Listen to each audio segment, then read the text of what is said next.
Welcome back to Sports Talk ATL. I am Chase Earl, joined by Alex Lord. The Braves in the first half, and potentially the most fitting way possible. The two best teams in baseball since the very beginning of the season. They have the best records by far in baseball. The Rays and Braves meet in Tampa. I will be flying out there today. I'm going to see it. Super excited. Going to go watch all those games. But they have, listen, as good as the Rays starting pitching staff has been for years now, they look like they have the pitching advantage. I mean, Morton, I know he gets a lot of flack, but I mean, he's sitting there with a 3.57 ERA going into the All-Star break. That's pretty damn good against Glasnow, who super talented, but injuries have kind of stopped his progression. 4.5 ERA. Then you get Strider on the mound, who I still think is the most dominant pitcher in baseball today, against Taj Bradley, who has a 5.27 ERA. And then you get Bryce Elder, who could be the NL Cy Young if the season ended today, against Zach Eflin, who is having a resurgent year with the Rays, which isn't all that surprising, going from Philadelphia to the Rays organization, who just know how to develop pitching. So it should be a fun season or a fun series. Great way to end the first half. I would love to see the Braves win it. I'd love to see them sweep it, obviously. I think they should have the edge with these pitchers and the way they've been playing. And I just think it would be a fitting way to cap off what, in my opinion, the greatest, maybe half of baseball we've ever seen in Braves franchise history. Yeah, their lineup exploded out of the gate, but it was never sustainable. What the Braves are doing right now, it feels sustainable. Like we talked about in the past segments. If you missed any of the other segments, they all go up on our YouTube, Sports Talk ATL. All the DeJounte Murray trade talk, all the Braves are all on the site, sportstalkatl.com. But yeah, what the Braves are doing feels sustainable because they don't just have 9 guys that are a threat in the box. They have 10, 11 guys because the guys on the bench are, like I said, clubs all around the league would love to just have somebody on the Braves bench in their starting lineup. That's how deep this team is. It's going to be an awesome series.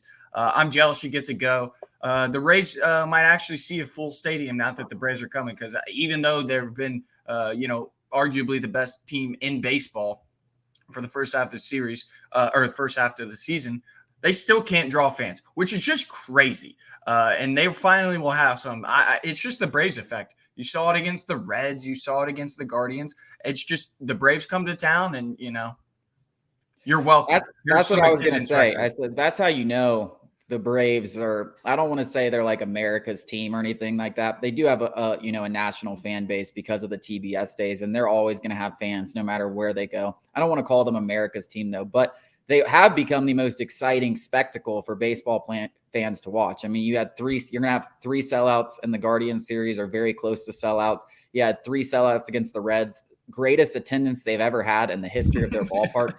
The Reds that were playing great baseball, they had won 11 in a row, but still, the reason that series was so big is everyone was excited to see them test themselves against the Atlanta Braves. And I think you'll see probably attendance records in Tampa Bay this week. I think Rays fans, the few and the proud that they are, and credit to Rays fans because they've had most of the career, they haven't been very good. They've been very good of late. But also, like, it's got to be kind of demoralizing when you're a fan of the Rays and you go to the games and there's 10,000 people in the stadium and you have one of the best teams in baseball. So credit to the few fans that do continually show up.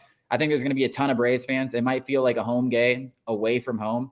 I tweeted out that I was going to the game and I had at least 5 or 6 replies from people like, oh, me too. Where are you sitting? So there's going to be a lot of Braves fans in there. It's the ideal way to start to end the first half of the season, which, as I said, is probably the greatest first half we've ever seen. Yeah, I had a buddy go there for the the Royals don't have a great fan base either, or one that travels at least. Play the Rays to watch our old friend Drew Waters. Shout out Drew Waters. And he said the top half of the stadium was closed off. I mean, it's such a shame that, like, because they have been good for the past few seasons. They've been really good, which is even a bigger testament to what they do because they have like a $75 million payroll. $78 million. Yeah, so unbelievable. That they can't get more fans out there. And I know the placement of the stadium has something to do with that and everything like that, but I don't know. It's such a shame for baseball. It really is because they are the best team other than the Braves. Yeah, they're the best team in the American League. At least they've been so far. And they've been probably the most consistent organization, not named the Houston Astros, of the last decade. I mean, they're constantly in the playoffs. People forget about them. They constantly produce talent, and it's really impressive. Coming up after the break, the Falcons have the longest standing record of being below 500. Do they break that in 2023?